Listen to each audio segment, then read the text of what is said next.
Hello, everyone. Welcome back to another episode of Crypto My Money Show. I'm Martin, and I am joined by Joel. Hello, everyone. This morning, we've been talking about all the buzz created by El Salvador this week. Joel, El Salvador did it. They They did, and in record did. time too. It took like a week and a half to pass the bill that was in their Congress. So they did it super fast. They definitely were in the mission to get it done, and they did. Man, I don't know if you remember, but I'm half Salvadorian.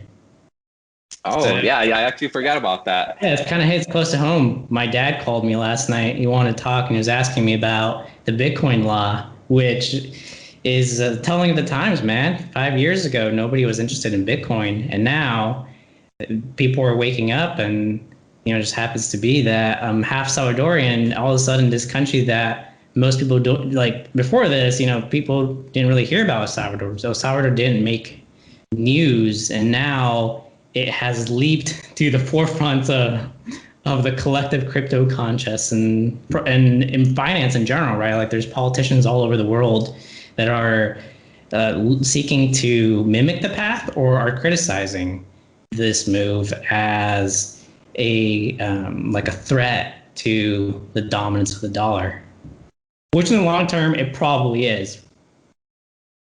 Yeah, definitely. I mean, yeah, I think it's very safe to say that the eyes of the world are in El Salvador right now, and it's gonna be a good case study to see how it plays out, and really to see if Bitcoin now has more functionality than it currently does at the individual level. To see if it now Yeah. has functionality at the country level. So it's pretty exciting. I myself am pretty excited to see what happens. Definitely I wish El Salvador the best on hoping that this actually helps them with a lot of their financial troubles and a large reliance on the IMF. I have this theory of why El Salvador is moving so quickly. And before we get into that theory, I think it's good to refresh on the International Monetary Fund, which you just alluded to, the IMF, which was created in 1945 to, I guess it's had different mandates over the decades, but where it stands right now, it's supposed to help countries stabilize their economies, or if they have, a crash, major currency crash or whatever, is supposed to kind of be that final backstop, almost like a bailout, but for a country. Now, what the thing with the IMF is that it's been criticized as being sort of a tool of the U.S. or kind of the Western governments, U.S. and Europe, to kind of manipulate smaller countries or bully small countries.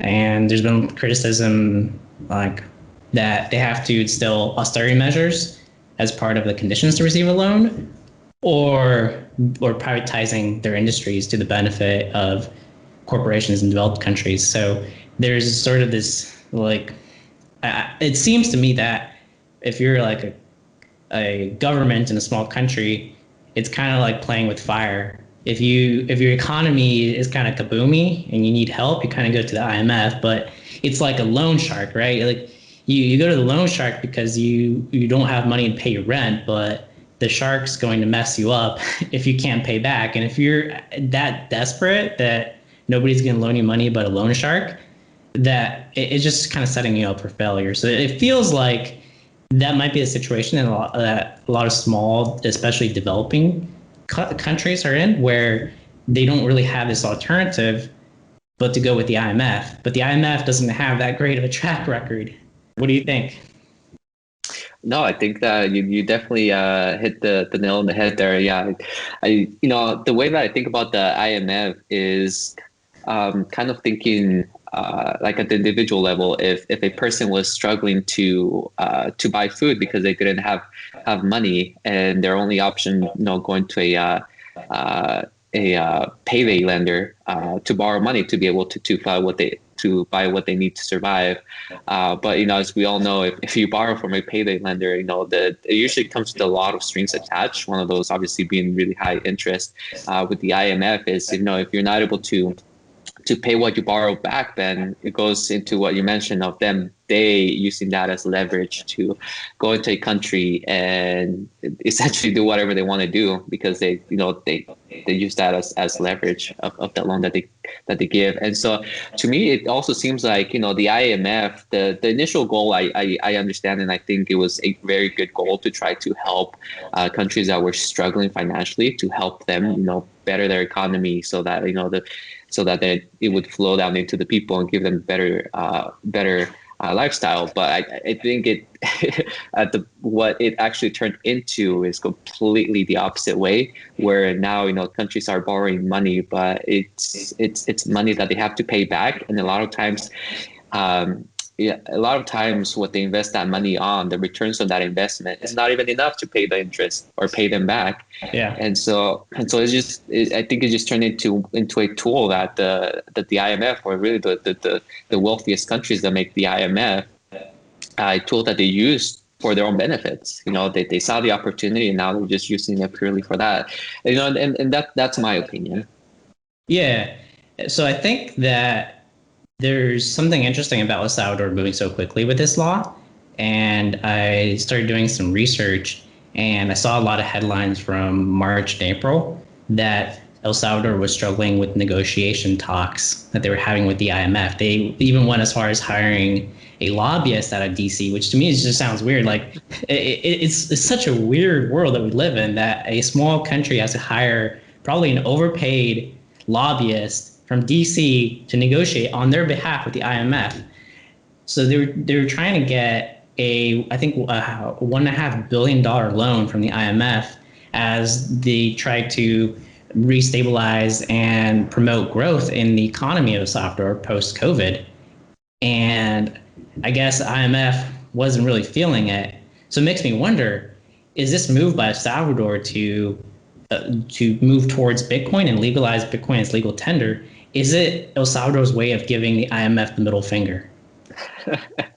It definitely looks like it. Yeah, 2 days after, I think it was 2 days after they signed the law, they had a meeting with the IMF. Like the IMF came to them, hey, and they had a meeting. And out of that meeting, the IMF was warning that adoption of quote unquote adoption of Bitcoin as legal tender raises a number of macroeconomic, financial, and legal issues that require very careful analysis, end quote.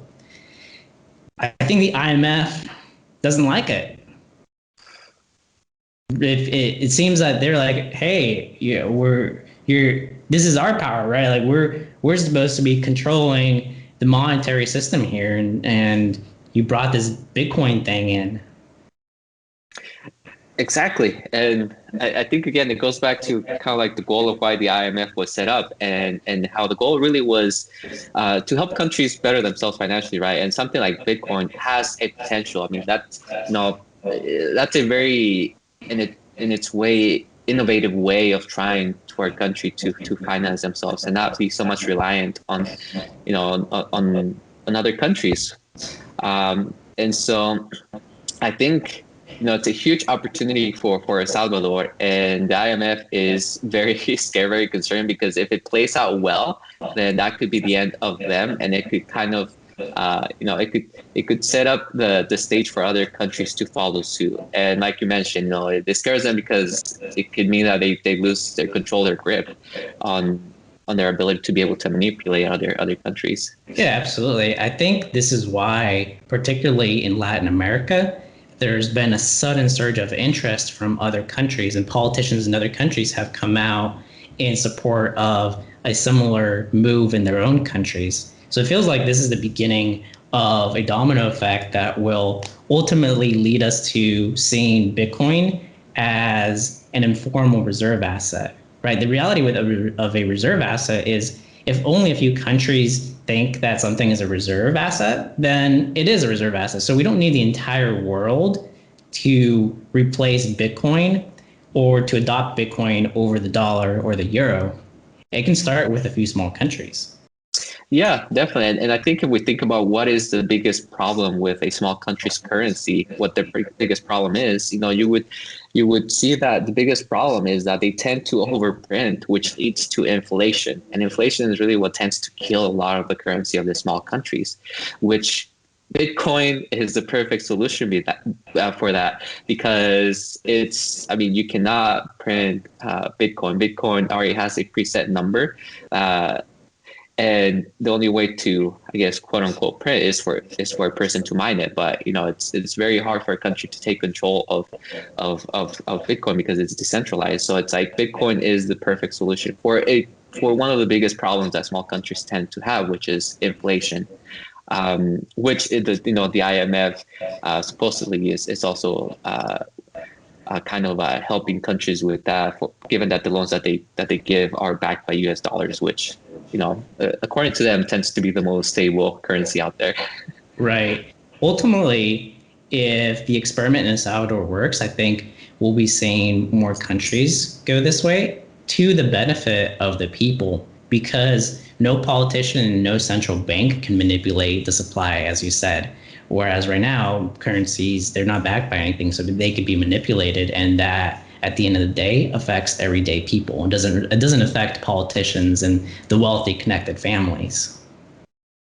Yeah, exactly. I think that's a really exciting thing as well, because if you tend to look at what happens in small countries and why economies fail, is because of a concentration of power in very few people.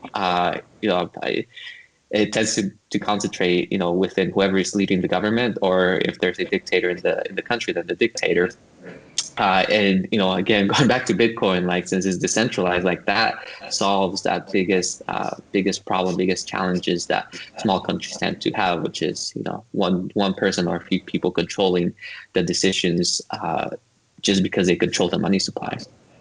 Yeah, it seems to me that a third monetary paradigm is starting to form. Right now, there are two options. You go with the dollar denominated IMF World Bank solutions, and you sort of at the mercy of all the countries that are part of that system, the developed countries in Europe and North America, US and Canada, or you go with the Chinese variant, but China isn't very nice about their terms either. Their Belt and Road Initiative comes with all sorts of stipulations, and if countries default on their loans, then China gets to keep whatever infrastructure they created, whether it be a port or an airport. So if you're a small country trying to make it in the world, where do you go? And it seems like small countries are like, as individuals, they're asking themselves, there's inflationary problems in the US. We don't want the dollar. Same thing is happening in China.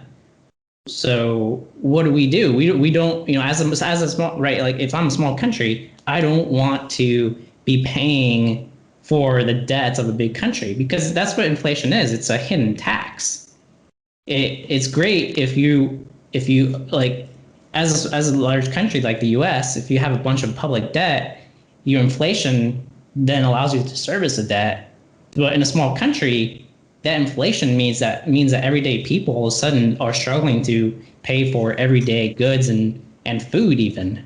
So small countries aren't benefiting from using the currencies of large countries as the reserve assets.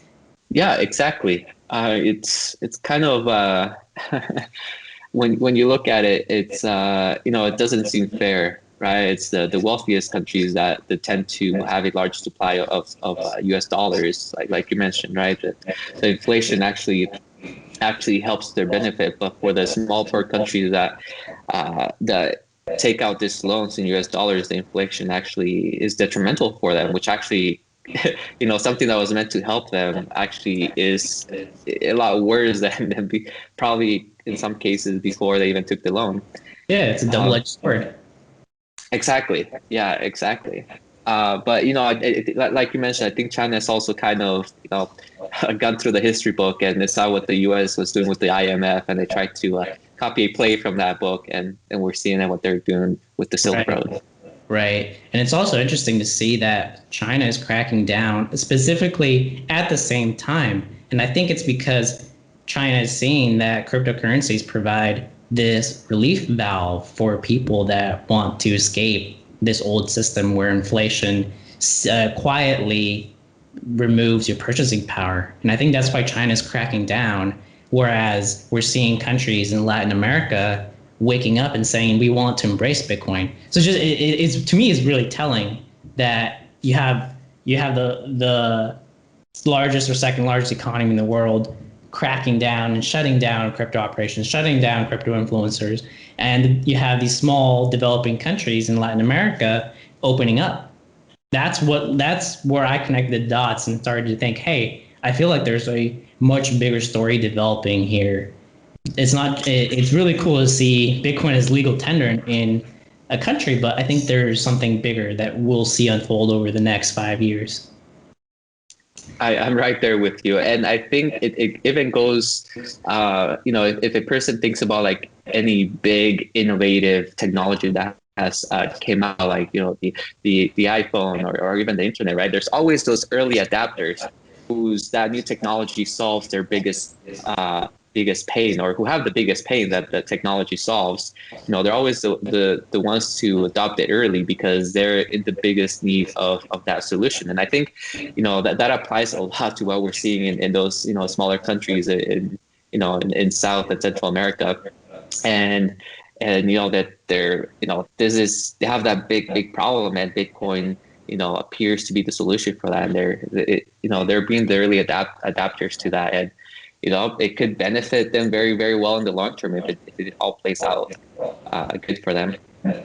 Yeah, and as we alluded to, I think that these small countries are metaphors for individuals. As an individual, what are we to do about inflation? What are we to do about the way that the monetary system is controlled? And it seems like the system is built against us, right? It's the entire structure of the Federal Reserve and the fact that the IRS and the Federal Reserve were created at the same time, and taxes are collected to service debt on money that's created out of thin air. So there's no value that really goes into the creation of money, but yet we're servicing that debt. So it seems like we're getting nothing and we're paying quite a bit.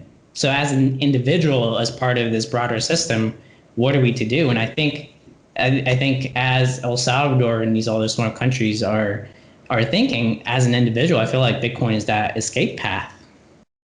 And what makes Bitcoin different is that it's deflationary. It has a fixed supply. Because it has a fixed supply, the value, the actual purchasing power of Bitcoin goes up over time. I don't know if you remember back in 2010 that there's this Florida guy, right? The famous Bitcoin pizza day. This guy, he exchanged 10,000 Bitcoin for 2 pizzas. You know what those 10,000 Bitcoin is now worth?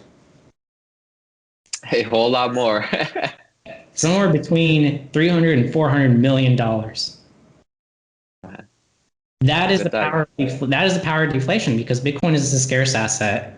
Its real purchasing power goes up over time. So I found this website that actually shows you in real time how much 1 Bitcoin can buy you. So whereas in 2010, a guy spent 5,000 Bitcoin on 1 pizza, now 1 Bitcoin at the current price of 35,800 will buy you 2,711 pizzas. Damn. It's a lot of pizzas. That is power deflation. So if you were to buy Bitcoin in 2010, you would be a multi-billionaire. It didn't really matter. Like if you bought just a little bit, a few dollars, a few $100s, you'd be multi-millionaire.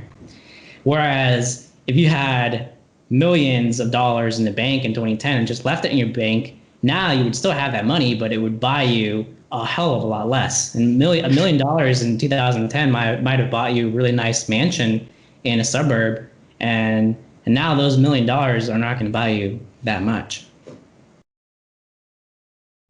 Yeah, it's kind of funny how that works, especially since we're always told to save, right? Save, and save. But it's almost, if you think about it, if you were just to save and hold on to those savings in the long term, you would actually lose money. Yeah, so the only people benefiting from you saving is the bank. They're the only ones making the real money. Yeah, exactly. So I really like Bitcoin over gold or real estate, because Bitcoin is property, but you can hide your Bitcoin. It's kind of hard to hide your gold. You're not going to get through airport security with $50,000 in gold. You're going to get stopped real quick. But with Bitcoin, you can walk around the world. You could have nothing on you but your cell phone, and you could have $1 billion in Bitcoin. Nobody will know. Or even fiat currency, right? Like it would be pretty hard to pass through security $1 million in bills too. It would take up quite a bit of space versus if you were trying to get through security with $8 million of Bitcoin. Bitcoin reminds me of real estate. I think for people trying to wrap their mind around Bitcoin, think of it as you would an investment property, like a house that you would buy in a reasonable area to rent out. If you buy a house that's in a neighborhood that has good economics, good job prospects, and it's growing, then holding that house for a period of 5 or 10 years will assure you that you'll have an appreciation on that asset. So you could sell your house in 10 years, and while you're waiting for that appreciation, you can also generate cash flow. You can rent it out, and as the asset is appreciating in the long term, you're putting that asset to work, and you're earning money every single month, right? When your tenants pay the rent. You can do the same thing with Bitcoin. You can buy it, you can hold it, you can loan it out. So as you're waiting for the long-term appreciation, you can use it to generate cash flow. The difference being that you can't move your house from a place, like say, for example, the place where you bought the house raises property taxes. Well, you can't move that house. But with Bitcoin, if you're in a state or a country that all of a sudden becomes tax unfriendly, you can straight up leave with your Bitcoin and you don't have to worry about moving the asset because it's digital. The mobility of Bitcoin by itself is like of huge value. Because, for example, if someone lives in a country that then decides to straight out outlaw, then they can, in theory, move it to a different country where it's very Bitcoin friendly. Yeah. And like you said, maybe they start lending it out and start making money from it.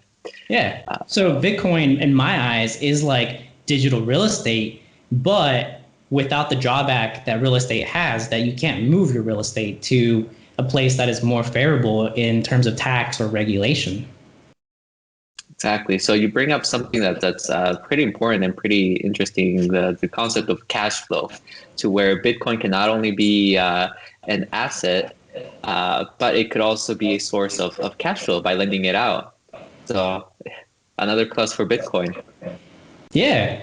There's a lot of people that don't do that, especially OGs in the Bitcoin community that are very much about holding your own Bitcoin in a private wallet, which has its merits. I mean, I have a hardware wallet where I have some of my Bitcoin as sort of a plan D, like way down the line if everything fails, there's that. So I'm not left without anything. But the majority of my crypto assets are spread across different companies and apps. And the reason why I do that is to minimize risk, as I have these essentially, loaned out the crypto to earn interest and generate that cash flow. So I'm not really beholden to the price of Bitcoin or Ethereum at this very moment. I'm not looking at the price all day long because I'm not putting all my eggs just in the appreciation basket. I know that every single day I'm earning interest on that crypto. So, I'm seeing real value flowing in on a daily basis. It allows me to really detach from what is the price right now, especially last month when we saw the big crash down to, where I think last week before we were hitting 29, 30K for Bitcoin, when just weeks prior we were well north of 60K. Those sort of things don't really budge me anymore. And a big reason why is because of that cash flow. Regardless of what the price does, there's steady money coming in. Very similar to the stock market, right? On how a person kind of thinks about diversifying their portfolio and whatnot. with the exception that the crypto market tends to be a little bit more volatile. But that makes sense, right? And the actual real non-crypto stock market, you have regulators that set laws and control the volatility, the fluctuation of the pricing of the rates. For example, if the stock market goes below a specific percentage in one day, if it starts going downhill, then they have systems in place to completely stop it. Yeah. Where crypto is, it doesn't. But I mean, I think given the fact that just the fact that it's completely decentralized and there's no regulations, no one really controlling how much can be sold or bought. Yeah, extremely true free market. I think given that, it's actually pretty impressive that it's. I mean, the fluctuation could be worse in my opinion. And what is quite telling is that this is to be expected in crypto crashes, even of 80%. It's to be expected, and yet every single time the market's recovered and it's gotten stronger. It hasn't needed billions or trillions of dollars of printing money. It hasn't needed central bank intervention. It hasn't needed policymakers. It hasn't needed politicians. It hasn't needed anything. You just give it time. And yes, people lose money, but that's what happens if you're in it with a short-term mentality. If you're not looking at the price every single day and there's a massive swing, you're not scared because you're in it for the long term. So the way to play crypto is to see it as a long-term investment and really detach yourself from the day-to-day price. It's almost like a new form of value investment as well. Right. That's my theory is, it's like kind of like what Warren Buffett did back in his day of just buying something, just holding on to it, which, in his case, played out to be almost like the secret formula for success in the stock market. I think the same concept of value investment, being transferred over to crypto, could also play off very, very well in the long term. Yeah. The long term, right? In the near term, it's still very, very volatile and fluctuates like we've seen. But again, it's because it's something still new and everyone's still kind of figuring it out and getting into it. But as more and more people adopt it, as more companies and countries adopt it, my theory is that fluctuation, that volatility will stabilize. Yeah. And speaking of Warren Buffett, he just invested in a bank in Brazil that offers crypto products. No way! I didn't. I had no idea. You saw against crypto. I never would have guessed. Just last year, he and his buddy Charlie. Well, I shouldn't say buddy. I think he's more important than that. But anyway, they came out as very anti-crypto and railing on crypto, and they've been railing on crypto for years. But last year, they kind of doubled down on that, and now here they are investing in a bank that offers crypto products and has 24 million customers. What do you think Warren Buffett knows going into a deal like this? And I think he knows a little bit more than he. Here's the thing with being a successful investor. You don't care what people think. So publicly, one, they could have been lying and just been doing research on the back end, or maybe they were naive to crypto and all of a sudden they had a 180, and because they don't care what people think of them, they're not going to stop themselves from investing in a great opportunity. So I think there's some big moves underneath the surface that we're not aware of. But if you're invested for the long term, you're putting money in, you're going to benefit from that long term growth in this new sector. Definitely, yeah. I definitely think he's getting a little bit more into it, especially if he's investigating more into it. I mean, Warren Buffett is known to do that as well for now and then, right? Of saying like, I would never invest in this industry or in this company that did this or that, and then a couple years down the road, and you see him putting down huge amounts of money. I think maybe it's more like him trying to be cautious and making sure that everything kind of starts playing out before he does a big move like that. But I mean, I'm actually very surprised that he did that. I would have never guessed, just given what even Charlie has publicly said on the record about crypto. Yep, it's a new day, man. I think the moral of the story here is that the world is changing a lot faster than we're used to, a lot faster than we're comfortable with, because of this acceleration in technology, where like technologies like layers, and every single layer makes things faster. The dawn of the computer has accelerated the pace of development, and now with the internet, that does further accelerated, and then smartphones and cloud computing, and now here we are. So I think that's where a lot of the fear stems from. But if you go into this with an open mind and curiosity and wonder, you can easily navigate this new world. And I think a big part of it is understanding money, understanding finance. What is money? And the little things like understanding that you can make money in the long term through appreciation of assets, but you can also use certain assets to generate cash flow in the short term. Yeah, I definitely agree there. Life is definitely getting a lot faster. Primarily because with the invention of the internet and the adoption of the internet, everything has been. I mean, it seems like life has just been increasing in the speed of how fast it's happening. And Bitcoin, and all for the better as well, right? I mean, now you're able to have a phone and literally the whole internet in your pocket at all times, so that if you have a question, you can, just pull your phone out and answer your own question. Especially if you're in a situation where you need to get answers fast and quick to be able to make an educated decision. So huge amounts of benefits. And now the one area where the internet or the speed of acceleration of improvement of life didn't really play out a whole lot was the financial sector, right? The banks, even big banks right now, are still running on very old, outdated technology, and mostly because of security reasons, right? Since they want to keep all of the accounts and all the money safe.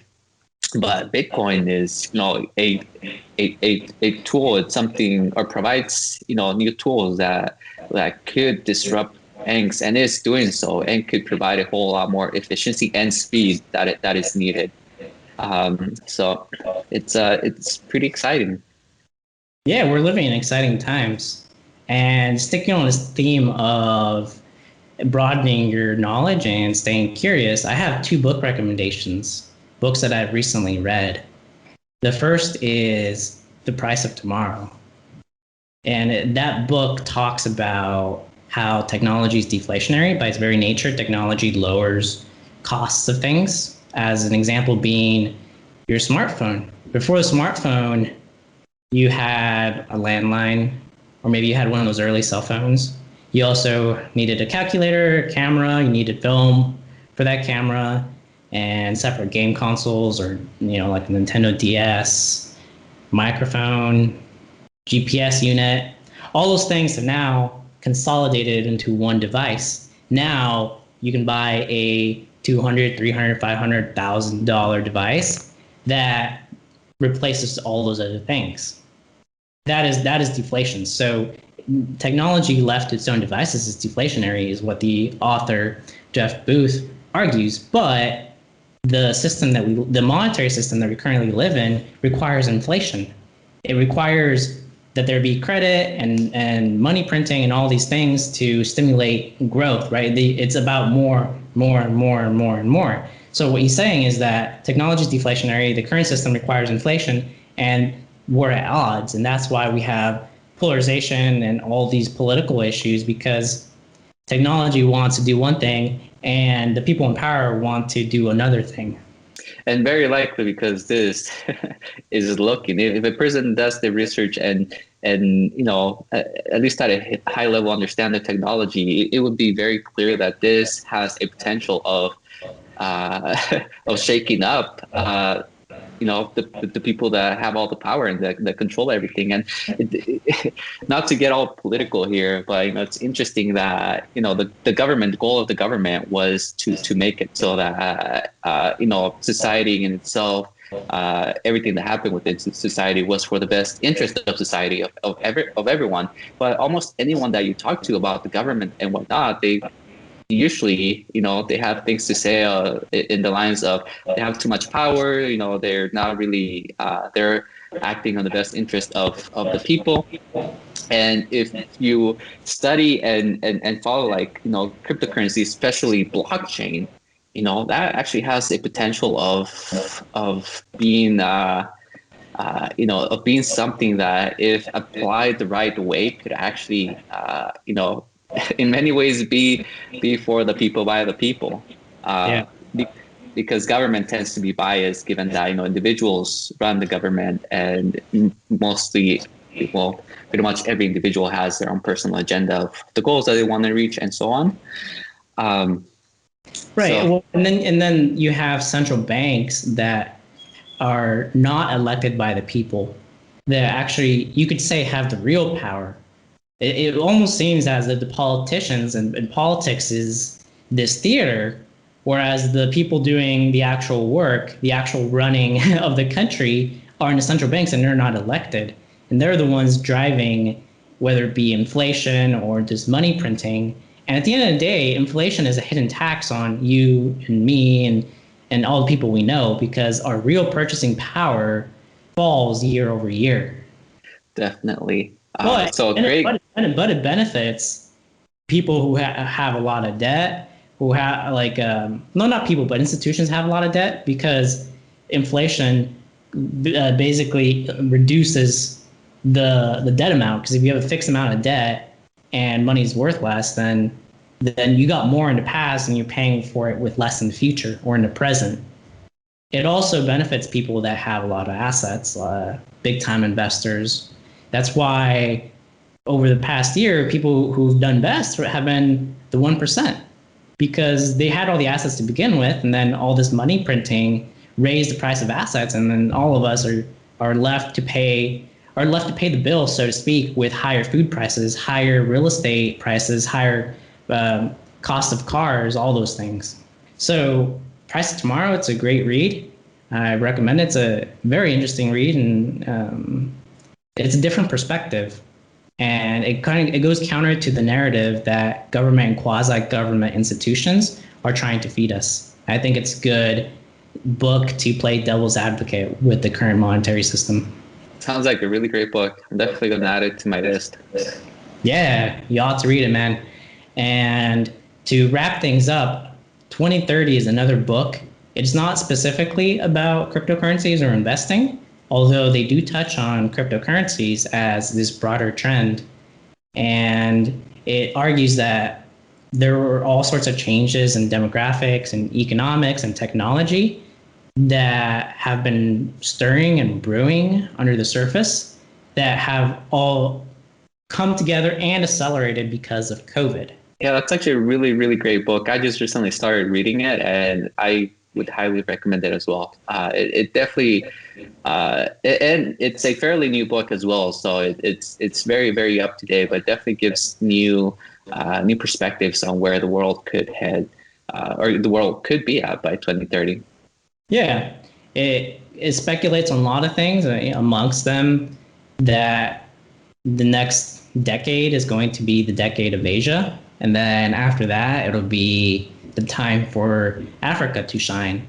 So our notions as a Western society are going to be challenged, especially because as the market moves east, companies are going to be catering to the consumers in Asia and then the consumers in Africa. So as an example, the US has had a monopoly on culture, right? Like it's kind of studying culture with Hollywood and music and all that. And it's possible for that to change as the countries in Asia and Africa become more affluent. Then global companies will have to cater to those customers. Yeah, definitely a good book. Must read. A very, very interesting book that I highly recommend it, and a must read. Yep. For sure. Yep, and I think it ties in really well with what we're talking about. Mentions the U.S. and Europe and our aging populations, and the fact that our economies are slowing down. That also ties into the conversation we're having about Bitcoin and how to generate higher returns on your investment. Well, and with that, we'll wrap things up. We'll come back to you guys next week with another topic. There's a lot of changes going on. This is a really exciting time to be in digital assets, or if you're just getting started, it's a great time to be here. it's a great time to start learning about digital assets, but it's also a great time to still get started. I mean, we're still at the Yeah. very infancy of this. So, it may seem like maybe, it may seem like if you get into it, you may have missed the boat, but I think it's the opposite. I think we're still at the very, very early start. And right now would be the perfect time still to get into digital assets. Absolutely. Well, thanks everyone for watching. And I hope that this has been valuable to you guys. Leave us your feedback, some comments, things you want us to touch more on, or if you have a topic in mind that you're curious about, let us know. Until next time, stay curious. Yep, take it easy.